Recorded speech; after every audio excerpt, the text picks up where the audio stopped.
اعوذ باللہ من الشیطان الرجیم، بسم اللہ الرحمن الرحیم۔ سورہ بقرہ کا 11واں رکوع، اس کا ہم ترجمہ اور تفسیر پڑھتے ہیں۔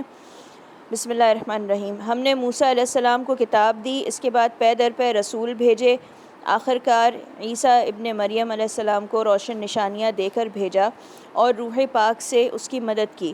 اس کی تفسیر ہے، روح پاک سے مراد علم وحی بھی ہے اور جبرائیل بھی جو وحی کا علم لاتے ہیں، اور خود حضرت مسیح علیہ السلام کی اپنی پاکیزہ روح بھی جس کو اللہ نے قدسی صفات بنایا تھا۔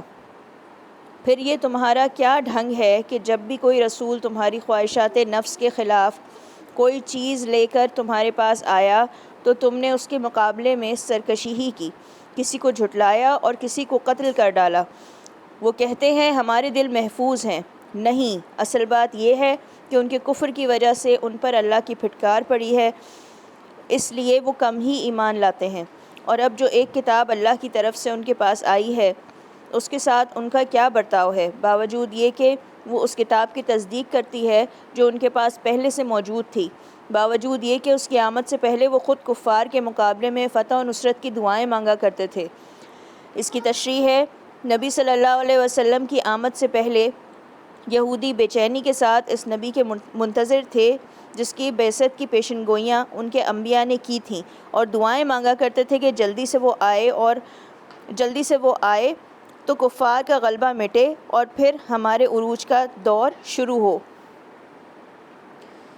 مگر جب وہ چیز آ گئی جسے وہ پہچان بھی گئے تو انہوں نے اسے ماننے سے انکار کر دیا۔ خدا کی لعنت ان منکرین پر، کیسا برا ذریعہ ہے جس سے یہ اپنے نفس کی تسلی حاصل کرتے ہیں۔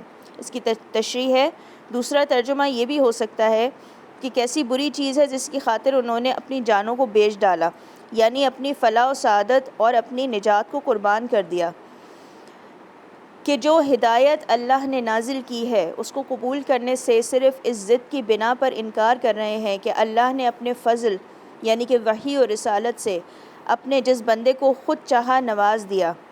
اس کی تشریح ہے، یہ لوگ چاہتے تھے کہ آنے والا نبی ان کی قوم میں پیدا ہو، مگر جب وہ ایک دوسری قوم میں پیدا ہوا جسے وہ اپنے مقابلے میں ہیچ سمجھتے تھے تو وہ اس کے انکار پر آمادہ ہو گئے، گویا ان کا مطلب یہ تھا کہ اللہ ان سے پوچھ کر نبی بھیجتا۔ لہٰذا اب یہ غضب بالائے غضب کے مستحق ہو گئے ہیں اور ایسے کافروں کے لیے سخت ذلت آمیز سزا مقرر ہے۔ جب ان سے کہا جاتا ہے کہ جو کچھ اللہ نے نازل کیا ہے اس پر ایمان لاؤ تو وہ کہتے ہیں ہم تو صرف اس چیز پر ایمان لاتے ہیں جو ہمارے ہاں یعنی بنی اسرائیل میں اتری ہے۔ اس دائرے کے باہر جو کچھ آیا ہے اسے ماننے سے وہ انکار کرتے ہیں، حالانکہ وہ حق ہے اور اس تعلیم کی تصدیق کو تائید کر رہا ہے جو ان کے ہاں پہلے سے موجود تھی۔ اچھا ان سے کہو، اگر تم اس تعلیم ہی پر ایمان رکھنے والے ہو جو تمہارے ہاں آئی تھی تو اس سے پہلے اللہ کے ان پیغمبروں کو جو خود بنی اسرائیل میں پیدا ہوئے تھے کیوں قتل کرتے رہے؟ تمہارے پاس موسیٰ علیہ السلام کیسی کیسی روشن نشانیوں کے ساتھ آیا، پھر بھی تم ایسے ظالم تھے کہ اس کے پیٹھ موڑتے ہی بچڑے کو معبود بنا بیٹھے۔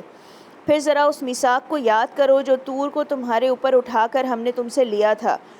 ہم نے تاکید کی تھی کہ جو ہدایات ہم دے رہے ہیں ان کی سختی کے ساتھ پابندی کرو اور کان لگا کر سنو۔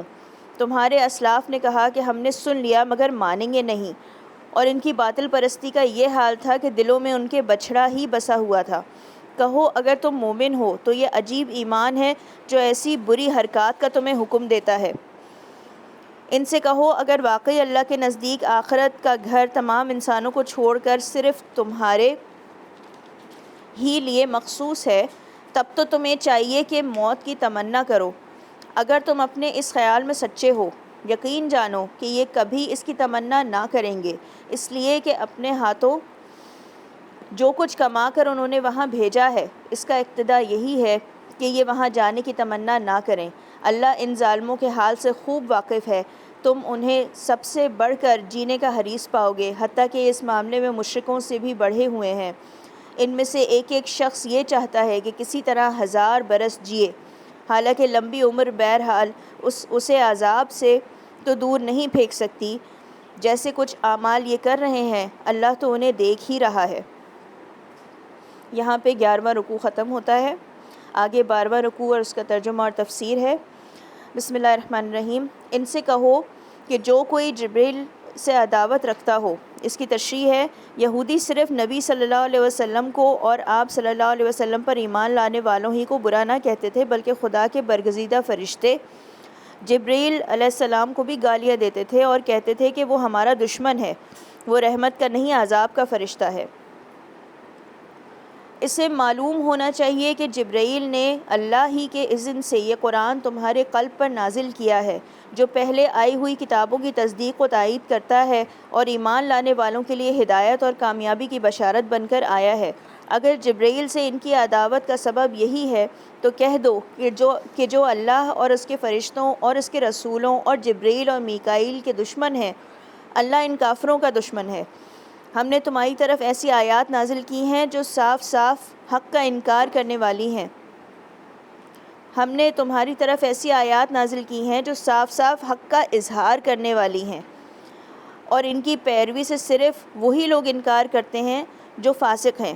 کیا ہمیشہ ایسا ہی نہیں ہوتا رہا ہے کہ جب انہوں نے کوئی عہد کیا تو ان میں سے ایک نہ ایک گروہ نے اسے ضرور ہی بالائے طاق رکھ دیا؟ بلکہ ان میں سے اکثر ایسے ہی ہیں جو سچے دل سے ایمان نہیں لاتے، اور جب ان کے پاس اللہ کی طرف سے کوئی رسول اس کتاب کی تصدیق و تائید کرتا ہوا آیا جو ان کے ہاں پہلے سے موجود تھی، تو ان اہل کتاب میں سے ایک گروہ نے کتاب اللہ کو اس طرح پس پش ڈالا گویا کہ وہ کچھ جانتے ہی نہیں، اور لگے ان چیزوں کی پیروی کرنے جو شیاطین سلیمان علیہ السلام کی سلطنت کا نام لے کر پیش کیا کرتے تھے، حالانکہ سلیمان علیہ السلام نے کبھی کفر نہیں کیا۔ کفر کے مرتکب تو وہ شیاطین تھے جو لوگوں کو جادوگری کی تعلیم دیتے تھے۔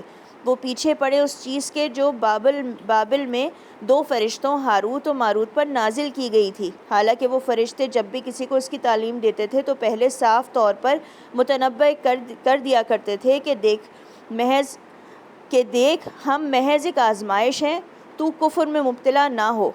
اس کی تشریح ہے، اس آیت کی تعویل میں مختلف اقوال ہیں، مگر جو کچھ میں نے سمجھا ہے وہ یہ ہے کہ جس زمانے میں بنی اسرائیل کی پوری قوم بابل میں قیدی اور غلام بنی ہوئی تھی، اللہ تعالیٰ نے 2 فرشتوں کو انسانی شکل میں ان کی آزمائش کے لیے بھیجا ہوگا۔ جس طرح قوم لوط کے پاس فرشتے خوبصورت لڑکوں کی شکل میں گئے تھے، اسی طرح ان اسرائیلیوں کے پاس وہ پیروں اور فقیروں کی شکل میں گئے ہوں گے۔ وہاں ایک طرف انہوں نے بازار ساحری میں اپنی دکان لگائی ہوگی اور دوسری طرف وہ اتمام حجت کے لیے ہر ایک کو خبردار بھی کر دیتے ہوں گے کہ دیکھو ہم تمہارے لیے آزمائش کی حیثیت رکھتے ہیں، تم اپنی عاقبت خراب نہ کرو۔ مگر اس کے باوجود لوگ ان کے پیش کردہ سفلی عملیات اور نقوش و تعویذات پر ٹوٹے پڑتے ہوں گے۔ پھر بھی یہ لوگ ان سے وہ چیز سیکھتے تھے جس سے شوہر اور بیوی میں جدائی ڈال دیں۔ ظاہر تھا کہ اذن الہی کے بغیر وہ اس ذریعے سے کسی کو بھی ضرر نہ پہنچا سکتے تھے، مگر اس کے باوجود وہ ایسی چیز سیکھتے تھے جو خود ان کے لیے نفع بخش نہیں بلکہ نقصان دہ تھی، اور انہیں خوب معلوم تھا کہ جو اس چیز کا خریدار بنا اس کے لیے آخرت میں کوئی حصہ نہیں۔ کتنی بری متاع تھی جس کے بدلے انہوں نے اپنی جانوں کو بیچ ڈالا۔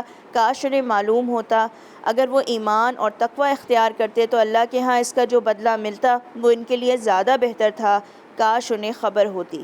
یہاں 12واں رکوع ختم ہوا۔ صدق اللہ العظیم۔